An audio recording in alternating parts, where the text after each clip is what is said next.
আপনি কি আওয়ামী লীগের নমিনেশন চাচ্ছেন কিনা? এখন আমি তো বলতেছি এই মুহূর্তে কোনো কিছু বলবো না যে আওয়ামী লীগ থেকে দাঁড়াবো কি বিএনপি থেকে দাঁড়াবো, কোনো দল থেকে নির্বাচনের আগে আপনাকে জানাবো আমি কোন দল থেকে নির্বাচন করবো কিনা। তার মানে একজন হিরো আলমকে আমরা স্বতন্ত্র প্রার্থী হিসেবে না, স্বতন্ত্র প্রার্থী হিসেবে দলীয় ফোরামে তাকে আমরা হ্যাঁ আপনারা দলীয় আমি হিরো আলম এবার নির্বাচন করবো দলীয় ব্যানারে, স্বতন্ত্র প্রার্থী নির্বাচন করবো না।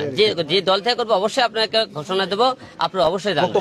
বলেন একটা প্রশ্ন আছে, আমি 21 কাজ করি, সেটা হচ্ছে যে আপনি বলবেন যে আপনি কোন দলে যোগ দেননি, ঠিক আছে?